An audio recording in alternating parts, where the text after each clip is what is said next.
think that AI's development will significantly reduce kind of like job opportunities for humans? So I think at least for the foreseeable future, Yes. I hope at least. Yes, we're both kind of safe for Yeah, now. Okay. I think our jobs for the time being are still safe, Okay. are still good.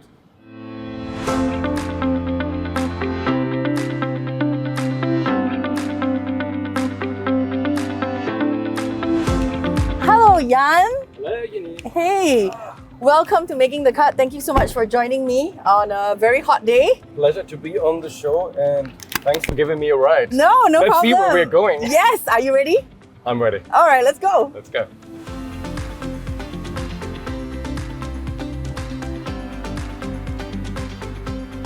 So Jan, again, thank you so much for joining me. And of course, today we're going to talk about a topic that has just taken over the internet. Especially in the last year, I know AI, of course, has been in the works for a very long time. Yep. But of course, recently it's taken over conversations about so many areas of AI. So let's start from the top, right? I mean, Yep. we're talking about the rapid development and growth of AI. And of course, there's a growing concern that it could be a potential threat or has a potential impact on jobs, right? So what do you think that the future of work is going to be like? And do you think that AI's development will significantly reduce kind of like job opportunities for humans?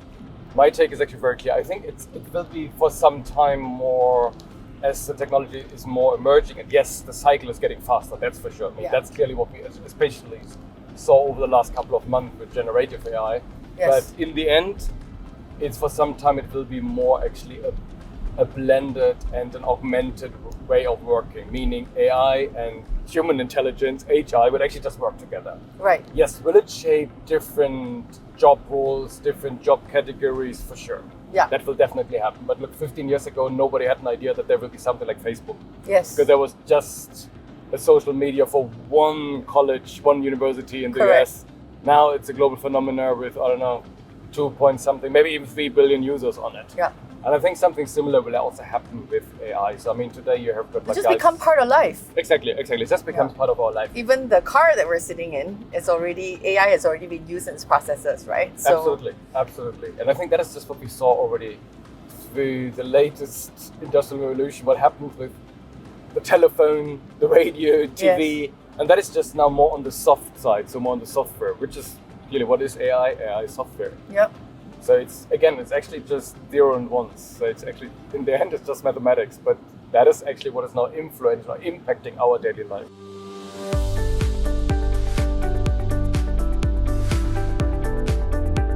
Okay, let's talk a little bit about kind of integrating AI. So for example, BMW has integrated or used AI, as value add, right? I mean, for their customers, for their processes, for their employees, for their products, right? So how about M1 though? How is M1 kind of integrating AI into your organization? And also, how are you bringing people on board with this? I would say actually M1 is all over it because we are already using it in multiple facets. So just take, for example, my department, which is the digital office.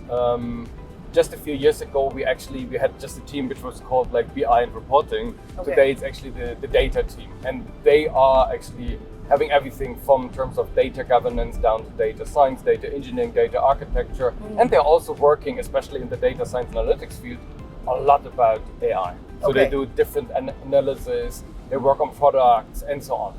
So, I mean, but that's just an organizational change also. So we have, again, like new job profiles within M1, which 5 years ago were not there. Yeah. But today they are there. And I suspect that in the next 5 years there will be even more and different exactly. roles Like in 5 years' time, you won't know the jobs that will exist then, right? Exactly. And that obviously gives them more the view on the people side, which is more meaning like the long life learning or lifelong learning, however you want to push it around. Yeah. That is just an inherent part of our life now. Yes, correct. Especially of our professional life. It's like you have to accept it that it's just something that you have to kind of get used to or get on board with, right? Absolutely.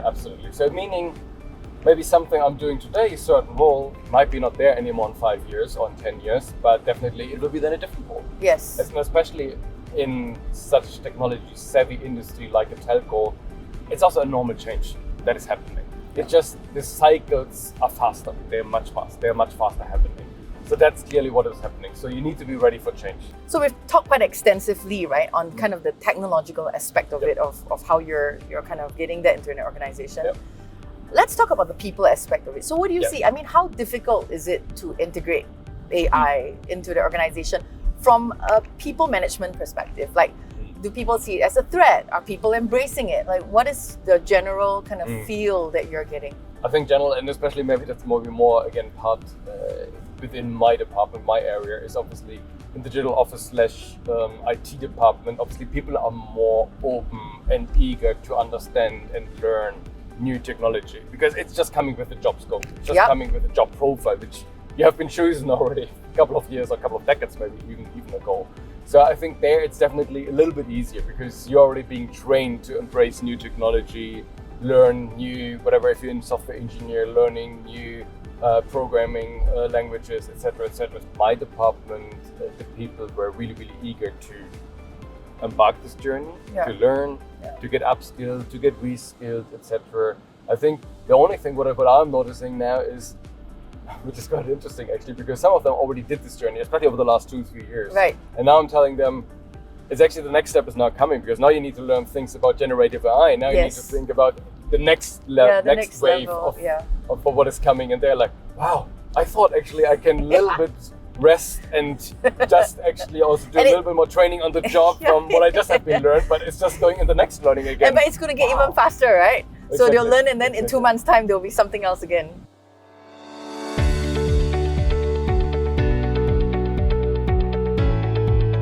We've talked a little bit about the technological aspect of it, the people aspect of it. But I think one very important aspect that also has been a big part of the AI conversation, but I think maybe, and this is an aspect that is growing, is kind of the ethics that is not keeping up with the technology. For example, BMW is also, kind of very involved in the regulatory, ethical issues on working with AI. And of course, even in Singapore, we have the AI Verify Foundation, right? Where companies are thinking, and together with the government, are thinking about how do we create trustworthy AI? Where do we go with this? How are we going to get the ethics to catch up with it? First of all, I think ethics are a super important topic, an uttermost important topic for AI at all. Because obviously that is, in best case, an autonomous intelligence system which has been created. And obviously then you need to have a look into what are obviously guidelines I'm actually giving towards that system. But again, ethics can be very, very broad. So it starts already with like very simple questions. For example, when I look again at our chatbot or voice bot, it's like, do we actually tell our client that is a chatbot? Or do we actually just suspect that giving a name and say like, oh yeah, maybe the client will figure out if that is a chatbot or maybe that is a human being. Obviously, we have been made the a very conscious decision to say like, no, of course we say that is a bot, and we don't want it because we don't want to trick anyone or something. Of course. Because it's very important that we have a very good customer relationship with our clients. They're very basic questions, right? Exactly, to answer, but that is already very basic question where you need to think about, like, and that is part of ethics already. I mean, so that's just seeing the whole breadth of it is actually a huge domain. And of course, I've asked a certain AI chatbot about taking over my job as a presenter, right? And I'm sure it'll be quite interesting for you to be talking to a robot driving a BMW. But but you know what is the interesting thing is also the idea that yes, we should be, and I think because it always gives kind of the middle ground, we can coexist with it. It can help me with my job. But I think the things like authenticity, connecting with the audience, kind of the nuances, that emotional connection, I think I can still be very proud about keeping my job in that sense. What about you? Do you think about whether or not, it's possible for AI to take over what you're doing, Jan? So I would definitely say, coming back to that, I think AI can help me in terms, for example, augment my job. And to be honest, it is already doing it by today. Look, if I'm using certain office tools by today, there is already AI in. So, which is already helping me and tell me immediately, for example, if there is a conflict in my calendar or something like this, or send me a reminder in terms of like, look, actually you didn't answer your CEO. Something like this. I mean, so that's a good reminder. That's a very good reminder. That's a very good reminder. And that is obviously, it is, I would say it is already today part of my work life. Yeah.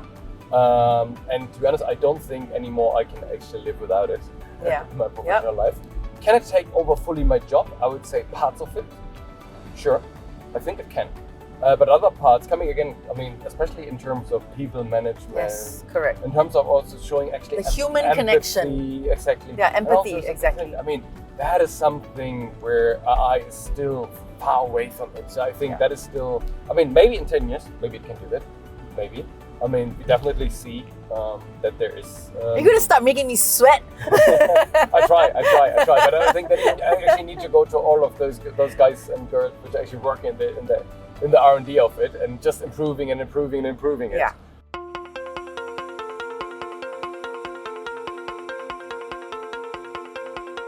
Okay, how about just to kind of round things up, right? Yeah. Tell all of us, how do you envision life in the future with AI? I think AI is today already inherent part of our daily lives, and I think it will be even get a place in much more parts of our life. Yeah. So and I think, like, for me, for example, I'm just looking now more from my private life onto it. I mean, like when I, for example, raised my little boy, I mean, there's so many times I was like, okay, why is he actually now crying? I don't understand. Like, I just feed him, change his diapers, and so on. Could not be there in AI, which is actually just make the analysis of that cry is a little bit more, I'm more hungry, or that cry is just telling me I just want to play, or no, that is actually I want to sleep but I cannot because of whatever is going on with me, etc. There sometimes I would have wished, for example, and to be honest, I think that's at least what I see also in the R&D, etc., also in research and development around this topic. There are already scientists who are working on those topics, and they already make progress on it. So, excellent idea for a bot. Absolutely, and it'll help the mummies as well, which is great. Sure. Absolutely, absolutely. It's not only for the daddies. No. It's for everyone. Grandmummies, granddaddies, for everyone, aunties, uncles, everyone. Yeah. So, and that is just what I'm expecting more and more. So it's becoming even in parts of our life, which we cannot imagine by today. And I think it's just coming back to looking at the book from Mr. George Orwell, when he actually also wrote about, when back then actually in the 50s, 60s, like all the concepts were there already about AI, but it was just concept because the technology was not ready for it. We didn't have the computer to process it. We couldn't store the data for it, but that is obviously all there. So I would actually see that AI will be in every part of our life. At this point in time, I do believe, like you said, in terms of the emotional connection, in terms of empathy, in terms of everything that humans can provide, that connection that we have with each other, that's still going to be very, very important. Yes. So yes, I have so much hope that AI is something we're going to be able to control, that we have to have more conversations about in terms of the ethics behind it. But at the end of the day, we are in charge. Yes, I totally agree with you. And we should be in charge of it. Yes, absolutely. Always. We have to, 10 years from now, we have to look back at this conversation and we're like, we have to be right.